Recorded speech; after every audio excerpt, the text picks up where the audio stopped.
Both Google Slides and Sheets can easily now be embedded into a Google Doc. So if I go to a slide and I copy that slide and I go back to my doc and hit paste, it's going to paste and you can link it to the original presentation. So now if I go back to my slide and alter the slide, I will be prompted to update that in my new Google Doc. The same functionality can exist in slides, sheets.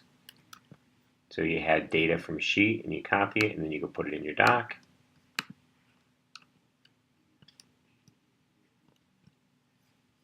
You have the same option to link that data, and again when you go in and change the data back in the doc, you'll be prompted to change this when you go here. So it'll ask you if you want to update it, you update it, and the 31 goes to 32.